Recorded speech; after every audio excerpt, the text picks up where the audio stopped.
Welcome back to Crit and Crit. I'm Axion. I'm Scint. And we are continuing with our playthrough of Castlevania Circle of the Moon and our discussion of Dracula.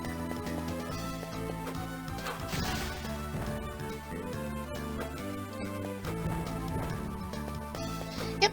So, what we're going to be looking at today is, well, the portrayal of vampires in a very specific light, which is to say, the fact that they are predators who happen to be very seductive, and there's a way you can very unfortunately interpret that, which some authors choose to run with in concerning ways.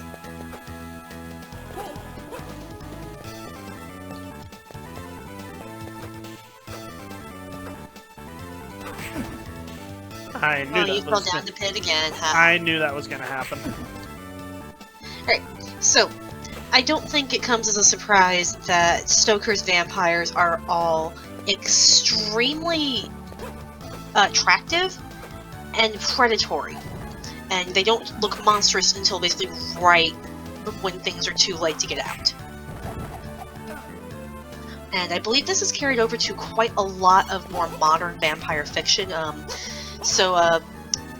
I think it's safe to say that for people of my generation and a little bit younger, Twilight was really the sexy vampire resurgence. I know Buffy was also a fair bit before that, but most of the Buffy vampires, when they were actually, attacking you, stopped being very attractive. But, yeah. Before that was Anne Rice, whom I have never read. I haven't read much of her work, but I do know she is basically the establishment of the sexy vampire trope in modern takes. And to be honest, the extent to what I know of Anne Rice vampires is the little parody at the end of Bite Me. I don't remember. Lucian's Coven are basically all taking the piss out of Anne Rice vampires, because those were the thing when the author was writing it. Gotcha. But yeah, that was Interview with a Vampire and that era.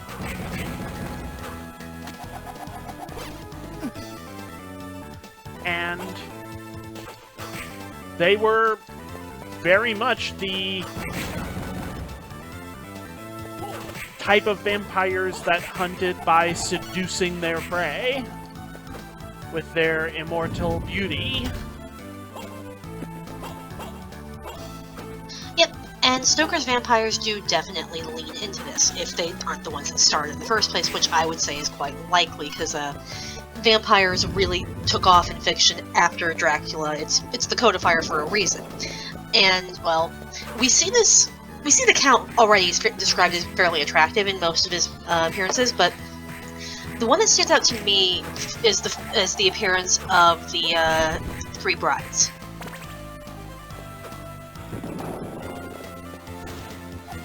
They came close to me and looked at me for some time, and then whispered together. Two were dark and had high aquiline noses like the Count, and great dark piercing eyes that seemed to be almost red when contrasted with the pale yellow moon. The other was fair as can be, with great wavy masses of golden hair and eyes like pale sapphires. I seemed somehow to know her face, and to know it in connection with some dreamy fear, but I could not recollect at that moment how or where. All three had brilliant white teeth that shone like pearls against the ruby of their voluptuous lips. There was something about them that made me uneasy, some longing and at the same time some deadly fear. I felt in my heart a wicked, burning desire that they would kiss me with those red lips. It is not good to note this down, lest someday it should meet me in his eyes and cause her pain, but it is the truth.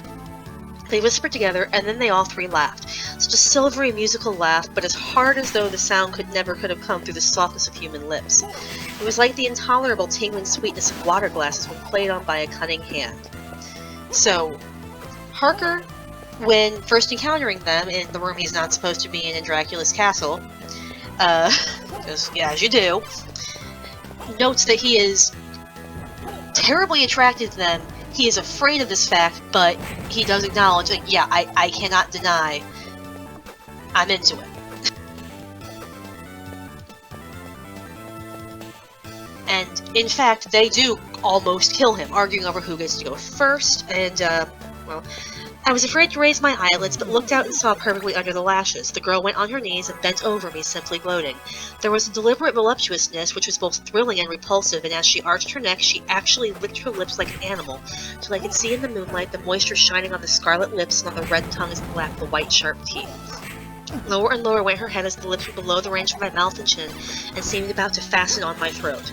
Then she paused, and I could hear the churning sound of her tongue as it licked her teeth and lips, and I could feel the hot breath on my neck. The skin of my throat began to tingle as one's flesh does when the hand that is to tickle it approaches nearer, nearer. I could feel the soft, shivering touch of the lips on the super-sensitive skin of my throat, and the hard dents of two sharp teeth, just touching and pausing there. I closed my eyes in a languorous ecstasy and waited with a beating heart. He is only saved because Dracula shows up and is like, dude, I'm not done with him yet. You can eat him when I'm finished. But, yeah. I think it's kind of hard to describe that description as anything other than sexually charged. Just a bit. Almost pornographic by the terms of the rest of the book. And by, by the era. Yep.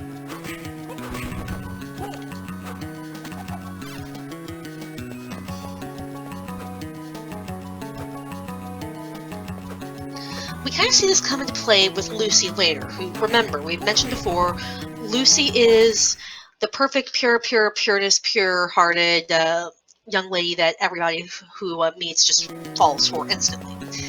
But once she becomes a vampire, that's gone. That is completely gone. She's now just this soulless monster who exists to feed on others.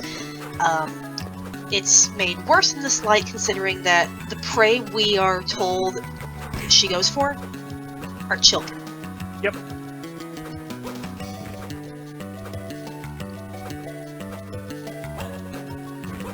Or the Bloofer lady, which I'm not quite sure what Bloofer is. I thought it was a mangled way of a kid saying beautiful. That would make sense, so probably. Especially if the kid has a strong accent. Yep, that is possible. So that makes as much sense as anything else. That's I can't prove that definitively. Nobody comes straight out and says that's what they meant. Ah, with the spears.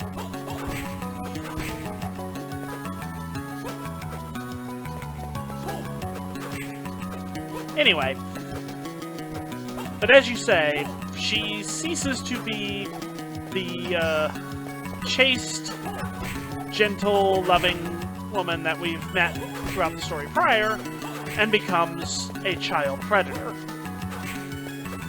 Yep. And it's not just restricted to that. Remember when the gentleman tried to come and stake the monster, she nearly lures Arthur with a... Let me see if I can find the quote.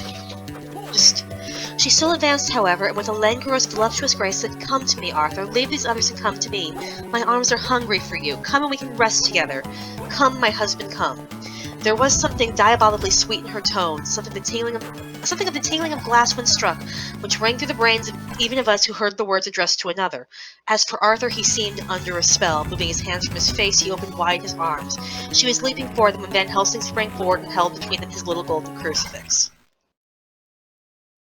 And remember, she also nearly got Arthur before she had died, when she was pretty much already a vampire at that point, because, how come she keeps losing all this blood? Let's give her another transfusion and not question this.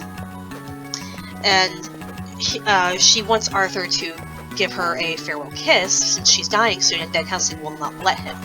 And straight up tells Arthur that, yeah, no, if you had kissed her, she was going to bite you. And you would be a vampire too now. So, yeah. A smart enough predator to fall upon the memories of what remains of the body, and also go for anything else it can. It's kind of scary. And I have heard a lot of people use this as to basically say that, well, it kind of reflects a fear of, quote, the modern woman. Becoming more independent and, well, being more, quote, gasp forward. More willing to actively seek out her own desires. And it's actually a little bit funny in that vein, because in one of Mina's diary entries, she kind of mocks the concept of a modern woman, despite the fact that she is probably the most usefully proactive character in the book, and if she wasn't at least a modern woman in that regard, pretty much the entire cast would be dead. Herself included. I think Mina doesn't see herself as a modern woman, quote unquote, because she's doing everything she's doing for her husband more than for herself. I suppose that could be one way to read it. I do like to look at the irony of it, though, just because that does happen quite a bit. People, even outside of books, will deride something that they themselves do. So, like, I think it's a good character flaw that she doesn't recognize this in herself, because otherwise, let's be honest, Mina doesn't really have a character flaw. Because, again, she's the one who puts everything together. She's the reason that everything gets fixed. So, yeah, I kind of like the idea that she's willing to criticize something even that she herself meets a description of, because that little blind spot makes her a little more human. But, yeah, this was, remember, the time when there was basically any medical excuse the doctors could make up, and I do mean make up because of course it will rearrange your internal organs. No, they won't. And, you know, we don't trust Victorian medicine for, like, anything, but we listen to that one for some reason. So, anything that made women too independent for traditional gentlemen was seen as dangerous, and I think this might feed into some of those fears. Because that immortal beauty was turned against people sometimes. And for the love of me, just that stupid dagger. Yeah. So, it's interesting with that. Because we think of the era in which this was published as being extremely modest, and the ongoing joke has been sexy Victorian ankle pics. Which I don't believe there was actually an ankles thing going on in the Victorian era, or I think we would have heard a lot more than just jokes about it. But it definitely is interesting that a book like this that basically codified the idea of the extremely attractive vampire would come out in such an era that we stereotype as, you know, they had to put a cover on the piano so you didn't see the legs. Jokes.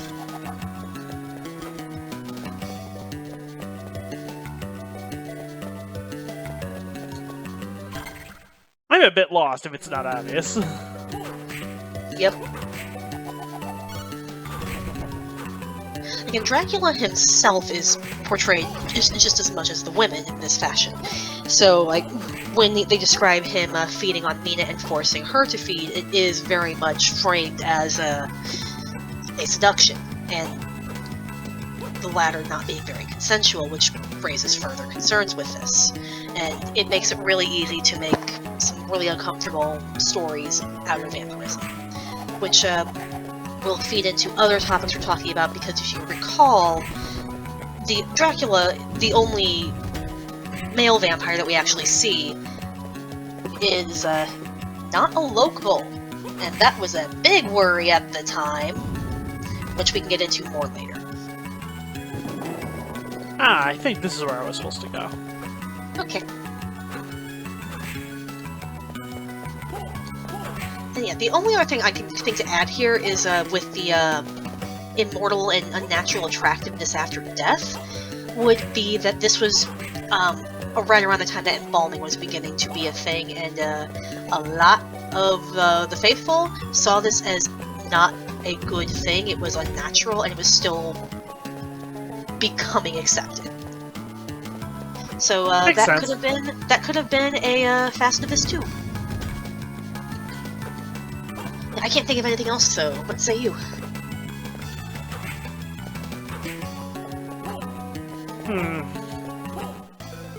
Ah, here we are. I fell. Let me think.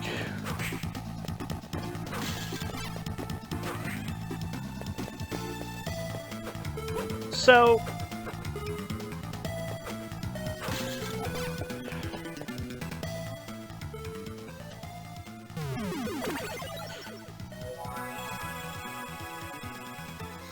I'm honestly kind of drawing a blank on anything further to say that won't tread into a much longer discussion that would probably be better on its own. So that's as good a place as any to stop for this episode, I think. Alright, until next time. See you then.